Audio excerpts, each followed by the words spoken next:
Welcome to the Buddhistisches Tor Berlin podcast.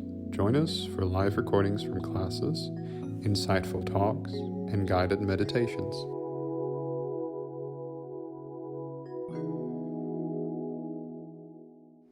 Yeah, so I seem to have a lot of notes today. I didn't have a lot of sleep, so anyway.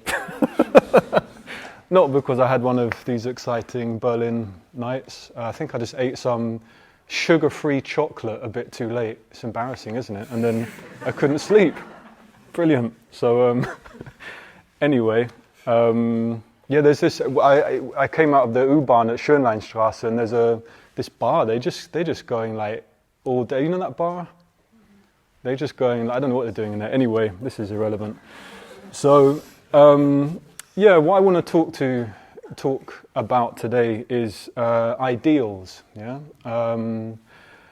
ideals in the sense of what we have in the middle of our lives. Yeah, maybe we're not that aware of it actually, because usually our ideals are kind of contextual. We just sort of absorb our ideals either from the society around us or our parents, so it's a bit of a vague. It's not always that clear where we're coming from in a way. Yeah, but I want to talk about ideals, the kind of thing that gives what's in the middle of our life and what gives our lives meaning and direction. And I especially want to talk about the ideal in Buddhism, the ideal of enlightenment in Buddhism. And it's connected to a talk that was given by our teacher, founder, like 50 years ago, called The Ideal of Human Enlightenment. Yeah, it's a great talk. So that's what I want to talk about today, the ideals, the ideal and the central ideal in Buddhism of enlightenment, That's what Buddhists are aiming for, and that's what Buddhism is about. And I think also it's been sparked by, I'm not 100% sure, but I've had this saying in my head for the past, I would say, month or something, that I found out can be attributed to one of the founding fathers of America. That's not why it's in my head, but it's there. I didn't know where it came from, and I'm sure it's been said by different people at different times over the whole of human history, I would imagine. But the saying is, if you stand for nothing, you'll fall for anything. Yeah? And it's really been on my mind, not as a flag-waving, gung-ho kind of statement, but more as just a point of reflection. If you stand for nothing, you'll fall for anything. Yeah.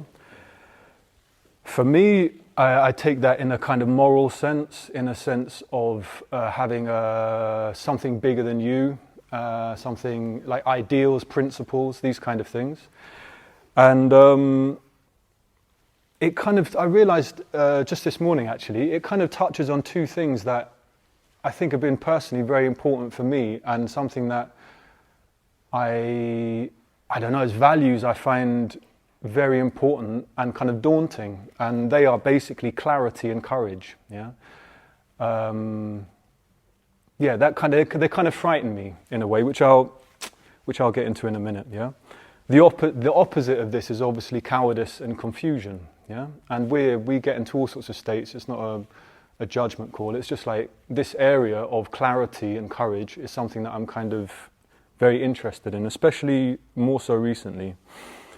And I have to say, just as a side point, I feel very lucky that I feel blessed actually to be surrounded by so many people, I would say in this community, that have those qualities of clarity and courage. For me, that's a blessing. So why now, I ask myself, why is this saying, if you stand for nothing, you'll fall for anything, become important? I think it's twofold. The first reason is I'm looking into applying for a German passport. And for many reasons, Brexit being the main one, this fantastic thing that happened in the UK where I'm from, which means people from the UK are stuck on the island, amongst other things. And a friend of mine called Tarapalita, his family had to leave Germany during the Holocaust, or whoever, those that remained, that survived, went to the States. And he said, basically, you can apply for a German passport if you've had family in that position where they're Jewish, communist, homosexual, whatever, people that had to flee Germany. The idea being that you were never not German, yeah? So it's weird because my grandmother had to leave. She fled Germany. It's one of those kind of tragedies. Yeah, she was German Jewish. She fled Germany, ended up in London as a refugee, and all that kind of stuff. And it's weird because it's. I think the way she dealt with it was just she never told anyone she was German, which is wild. So my dad himself only found out she was German when he was 15 and came to her with his French homework, and because she said she was French, and said, "Oh, can you help?" And she was like, "I don't speak French." So that's how we found out. So it's weird, and I'm not going to judge her. I'm not going to judge anyone. You know, you can say, "Oh, you have to turn to your past," blah blah blah. I think she just wanted to forget. It was so traumatic that she just forgot that. And in my family, it's been a bit of a kind of. It's not even been a secret. Everybody knows. My dad knows. Obviously, he's told me. It's normal. But having all these papers come to me, like of correspondence between her mother, letters from the SS about her being a kind of what did they say?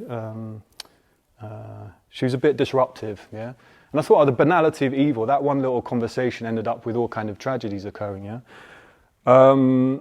So yeah, it's put me in an odd relationship with Germany again. All of a sudden, it's like quite a bizarre situation. I don't want to get into guilt tripping. It's not like that. I mean, that's not what I'm talking about. It's just like that whole kind of, because she ended up being a car-carrying communist, yeah.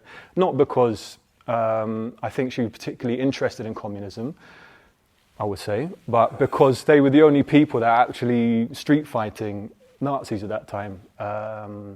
So she was one of them, and she was a tiny woman, but I would say extremely courageous. She wanted to come back to Germany and be a spy, but she had family here, so the British government wouldn't let her because she could be in trouble. She could turn, they had something on her. So anyway, I have all this in my mind. This kind of element of standing for something, yeah, with her especially. I was talking to a friend the other day. We were talking about. This whole business of non-self, yeah. But in a weird sort of way, you enter a bigger constellation. Like a family is like a river, isn't it? It's like a stream. You step into a stream, and it has all its kind of history and everything that is in you, whether you like it or not. It's in you, and so this whole side of my life, my psyche, in fact, has been kind of joked about over the years and partitioned. And at the moment, it's like, oh wow, that's quite something. That explains a few things. So there's that. The second thing that's been on my mind is just the state of this world. I don't need to tell you. Don't worry, I'm not going to get everyone depressed here. You don't come here to get depressed. But it's a crazy time, isn't it? And in some respects, it feels like watching a slow-moving car crash, yeah? And you could say history repeats itself. I think it does, but not exactly, obviously, yeah? And that's half our problem. We're looking for a blueprint from the previous disasters we've had, and we'd like to put them onto this current situation. So we use the same words, the same terminology, and we're like, and it's not, but it's a bit mad. And I don't think the algorithms are helping particularly. I think my YouTube algorithm's a bit confused because 1 minute I'm kind of looking at like far left things, and what are they all saying? Like Yanis Varoufakis, he's a very interesting guy, the ex-finance minister of Greece. He's a very articulate character. And then all these right-wing people in the UK, I'm like, wow, this is crazy. So I get fed all this stuff. It's probably my own fault, to be honest. But there's this whole business, all this flag waving and finger pointing.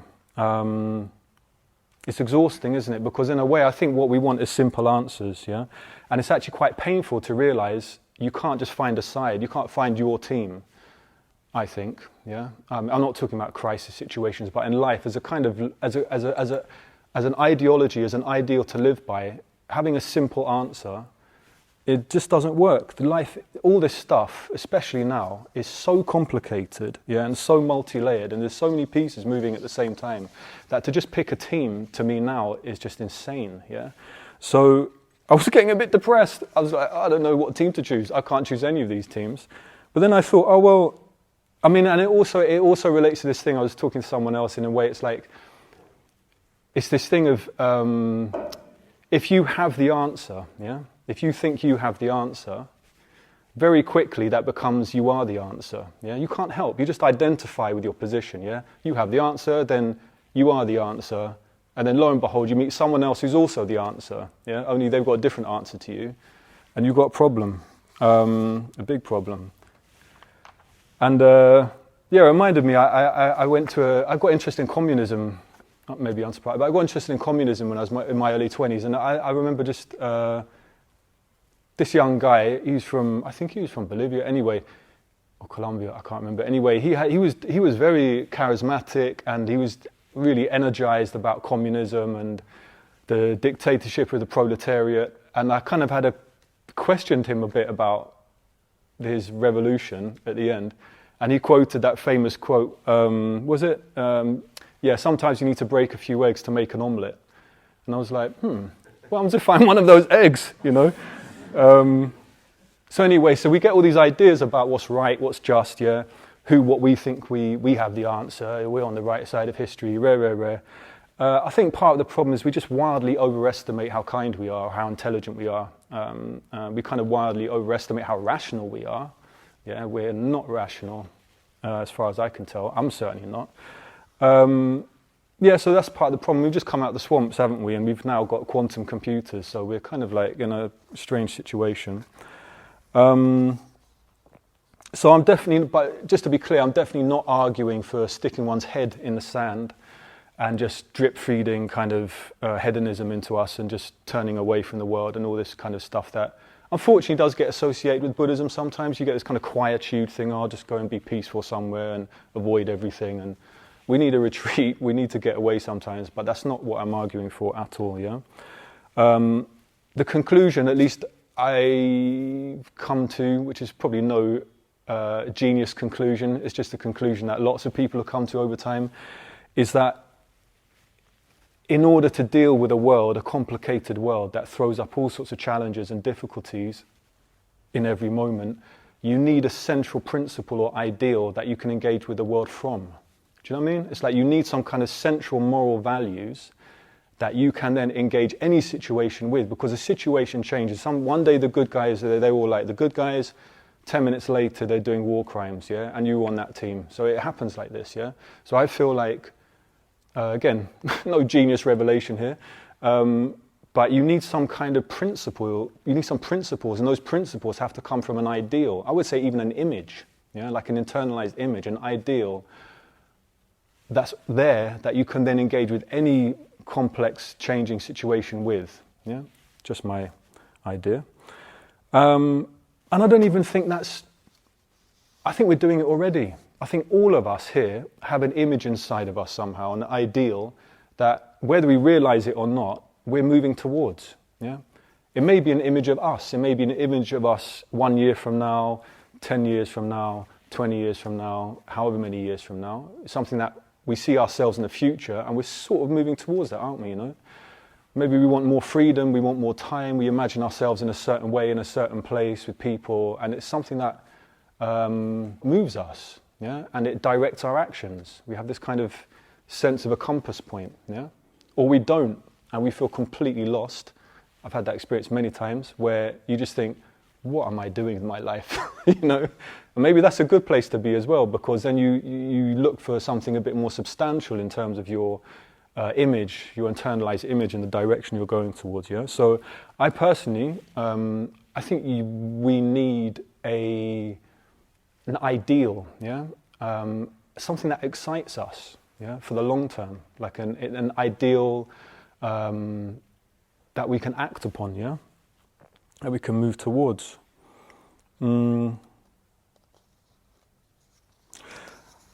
Yeah, so I mean, I guess if we're not careful, we basically just absorb the ideals around us, for good or for worse. Yeah, you absorb your family's ideals, you absorb cultural ideals.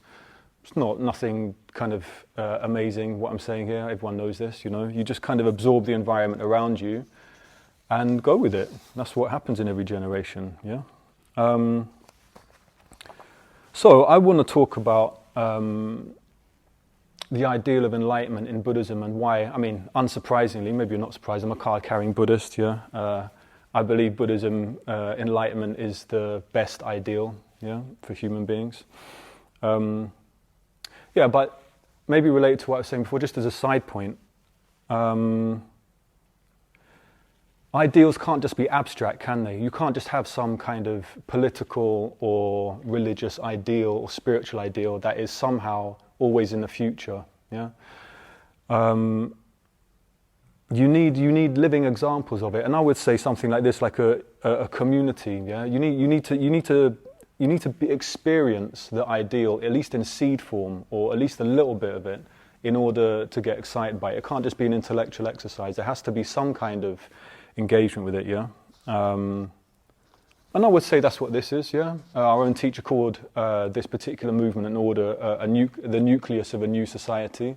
Sounds like pretty grand in our language, pretty dystopian now, but it's a kind of, the ideal remains that in seed form at least, the way you interact with people and strengthen each other around the Buddha, around the Dharma, is the nucleus of something that in time can expand. And that's what happens with Buddhism, doesn't it? So one of the things that appealed to me is this, there's something direct about it, like you can experience it here and now. But the tradition thinks in terms of centuries as well. Yeah, it's not just us with our lives and our even restrictions. It's thinking in terms of centuries, how this thing pans out, dependent on our contribution, you might say. Yeah. Yeah, and the thing obviously that connects Buddhists, that connects people, is the Buddha. The Buddha, the central image of the Buddha, is what connects all Buddhists. So you have a community of people that basically, you could say, revolves around an image, yeah? And that image is of the Buddha. And, well, we'll get into what a Buddha is in a minute. But I thought first, I just wanted to say something about the word ideal. I'm basically following the how do you say, the structure of Sangharakshita's talk. Sangharakshita is the teacher of this order, yeah? So he gave this talk in 1975, 50 years ago in New Zealand, and I like the way he's done it. He had a title for a talk which was the ideal of human enlightenment, yeah, and he just went through each word and kind of unpacked what that word was, yeah. So the first word, the ideal. What is an ideal? Yeah, he kind of says an ideal means the best of its kind, yeah.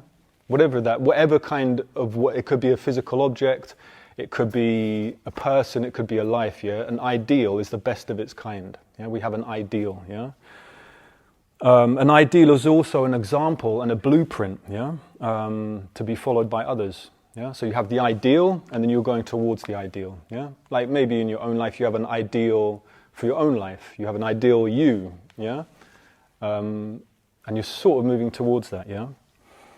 So, I just want to read a bit of what he says. Because he talks about the meaning of the word ideal by giving an example of where that's applied. And this is 1975, yeah. And so he's talking about what was called in London the Ideal Home Exhibition. Yeah. So there's this big place with all this stuff in it. And it was the ideal where people, a bit like IKEA, it's probably like a forerunner to IKEA, yeah? People would go and go, oh, this is the ideal kitchen, this is, yeah?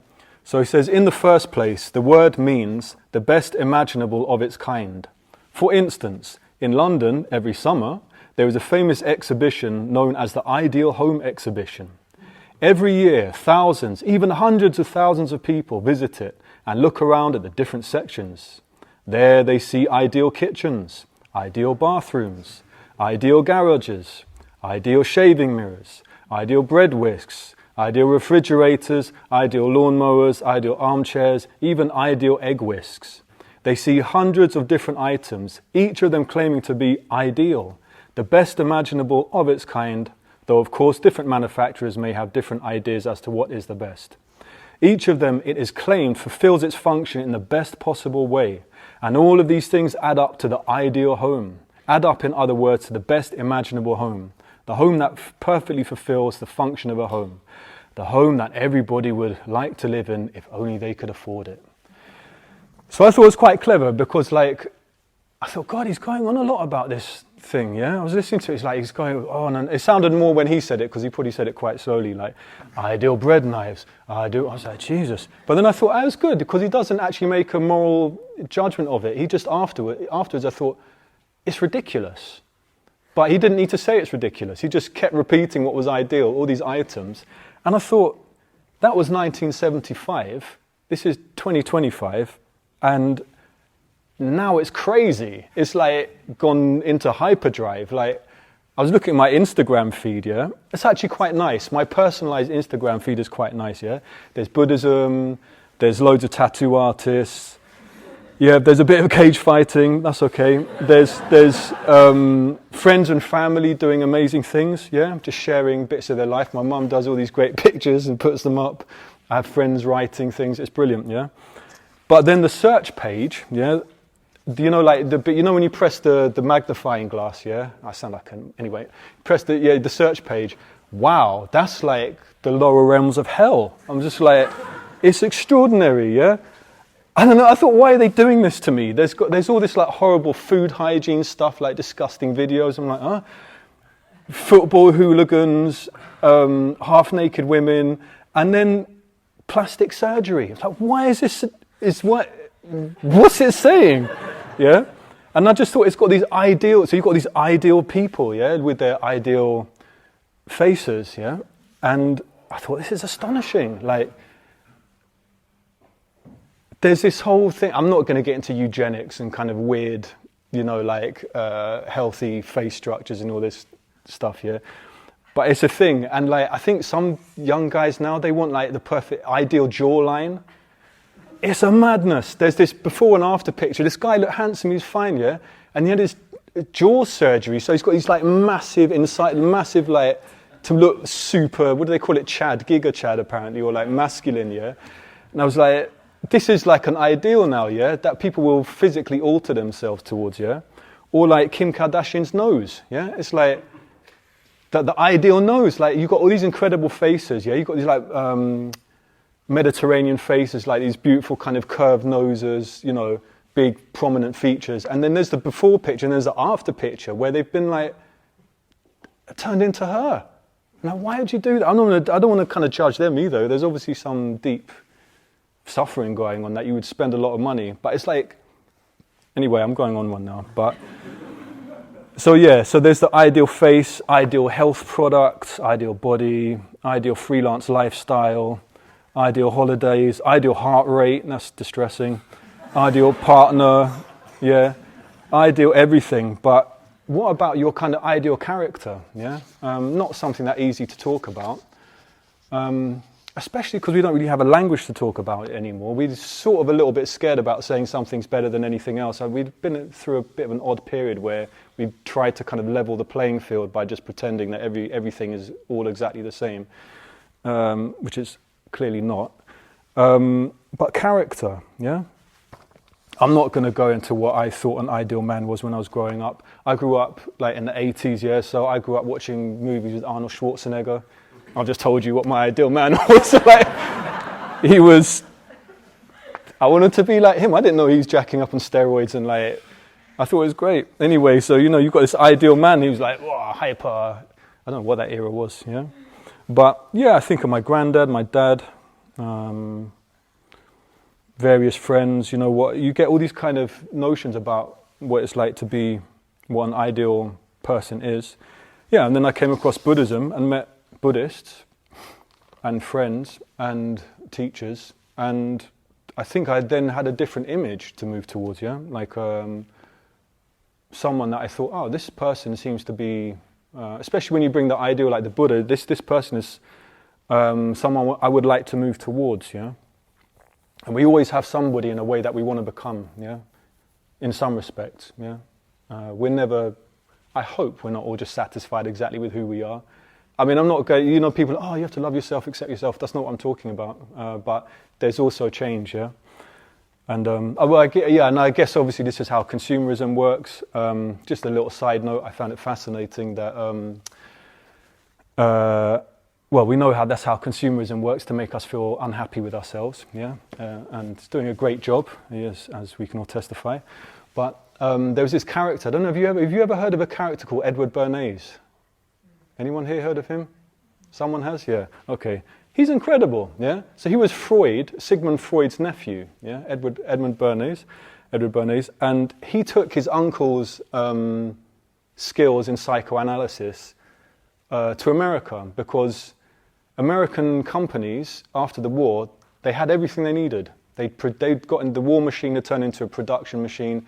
They had everything they possibly needed, but they'd stopped making money because people stopped buying things.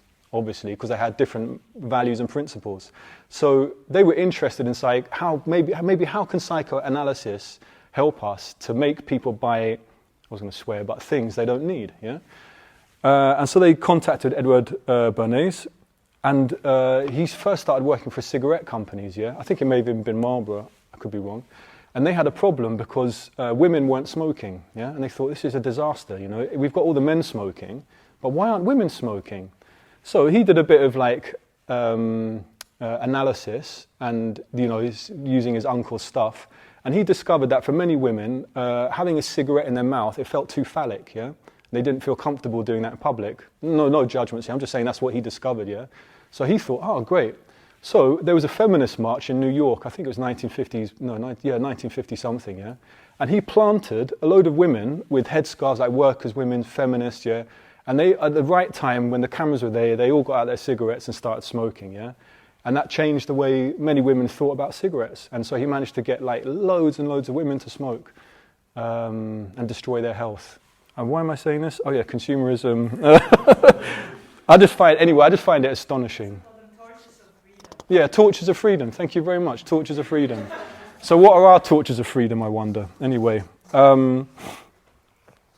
Yeah, so anyway, I know we're uncomfortable in this day and age about anyone being fundamentally different or better, or any culture or any system of thought being better than any other, but that's what Buddhists believe, yeah? Buddhists believe that enlightenment is the ultimate ideal for human beings, yeah? World religions, political movements, they all have very different figures and role models, and it's worth looking at them, yeah? But Buddhists basically believe that all women and men that have attained enlightenment, they're the best. Yeah? So for a Buddhist, it's the Buddha. But what is a Buddha? Bhante goes on, Sangharakshita goes on. In order to know what a Buddha is, you need to know what enlightenment is, yeah? So I have no idea. We have our little glimpses here and there, don't we? But I just want to read what Sangharakshita says about enlightenment, or more like what the tradition says about enlightenment, yeah? So, to begin with, enlightenment is spoken of as a state of pure, clear, even radiant awareness. Some schools go so far as to say that in this state of awareness, the subject-object duality is no longer experienced. There is no out there, no in here. That distinction, that subject-object distinction, as we usually call it, is entirely transcended. There is only one continuous, pure, clear awareness extending, as it were, in all directions, pure and homogeneous. It is, moreover, an awareness of things as they really are, which is, of course, not things in the sense of objects, but things as, so to speak, transcending the duality of subject and object. Hence, this pure, clear awareness is also spoken of as an awareness of, in capital letters, reality, and therefore as also a state of knowledge. This knowledge is not knowledge in the ordinary sense, not the knowledge which functions within the framework of the subject-object duality, but rather a state of direct, unmediated spiritual vision that sees all things directly, clearly, vividly, and truly. It is a spiritual vision, even a transcendental vision, which is free from all delusion, all misconception, all wrong, crooked thinking, all vagueness, all obscurity, all mental conditioning, all prejudice. First of all then, enlightenment is a state of pure, clear awareness. This state of knowledge or vision, yeah? So that's the first aspect of enlightenment, yeah? According to the tradition, is this kind of, how does he call it? Even radiant awareness, yeah? And I'm sure we've all had glimpses of this in our own life, yeah? It's a kind of radiant awareness, an awareness where you just know, for a minute, you're actually there.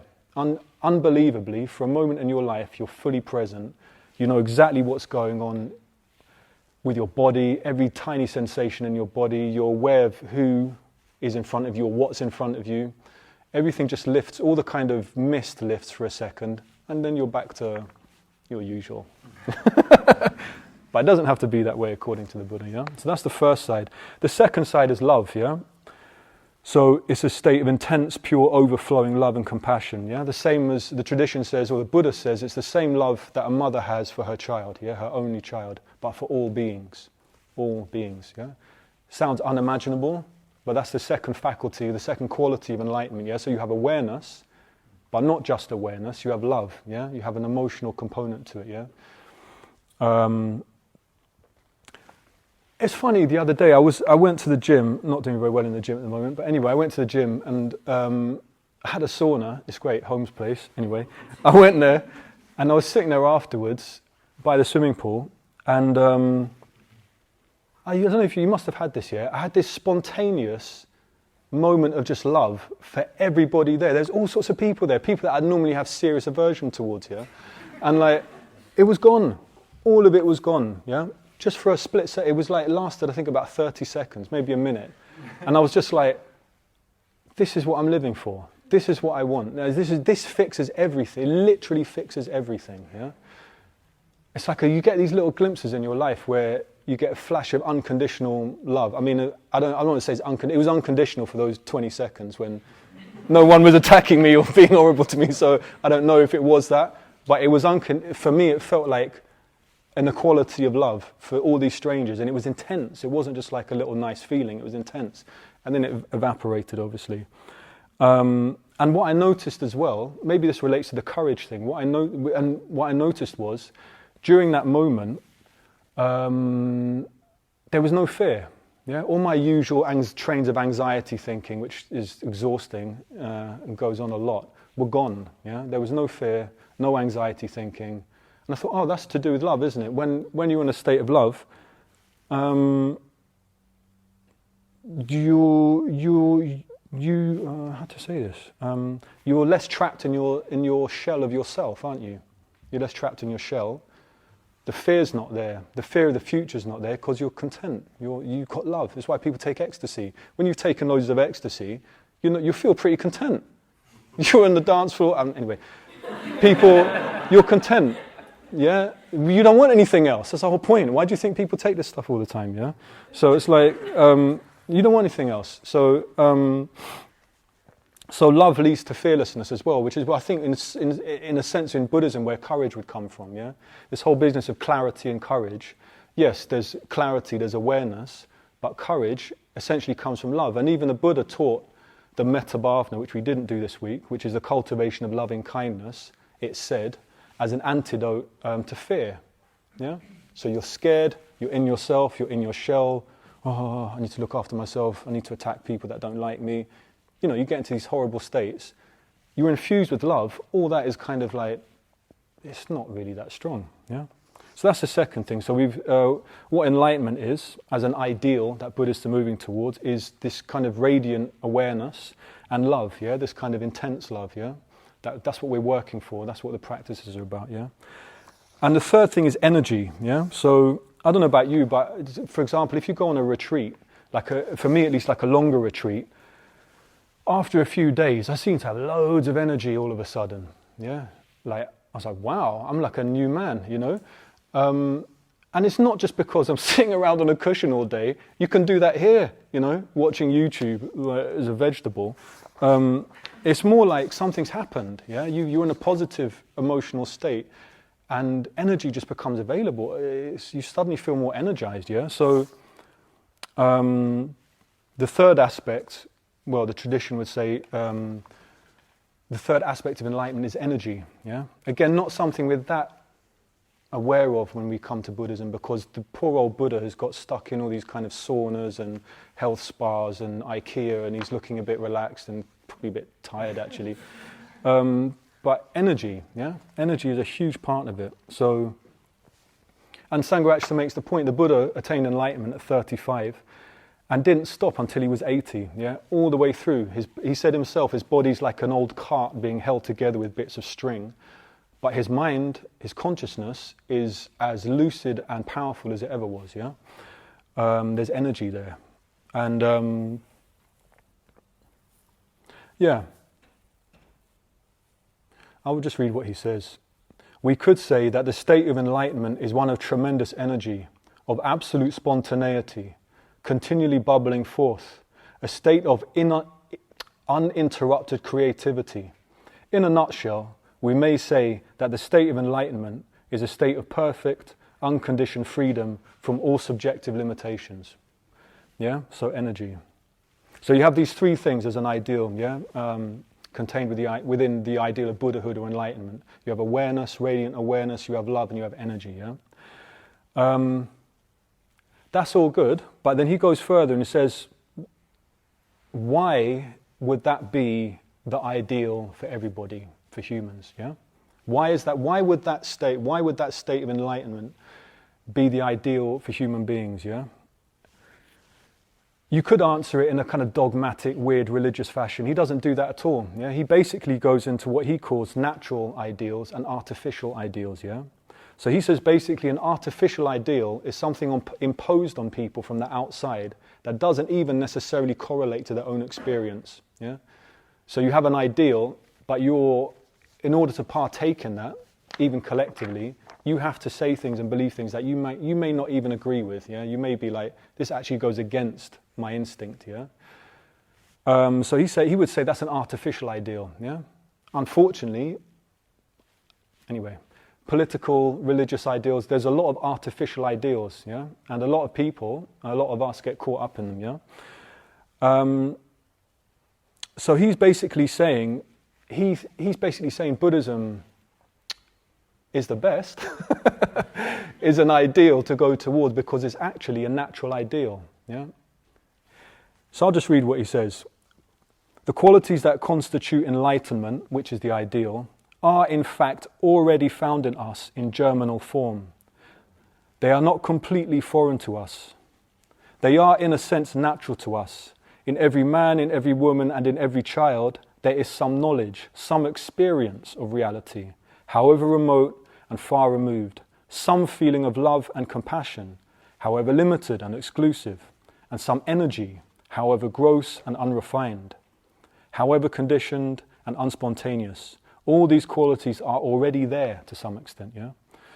So, in a way, Buddhism's, the ideal in Buddhism is about giving expression or full flowering to something already in us, yeah? It's not about taking up a prescribed set of values and norms to make us good people or to make us conform into a certain group or even think in a certain way, yeah? It's about nurturing what's already in seed form in you, yeah?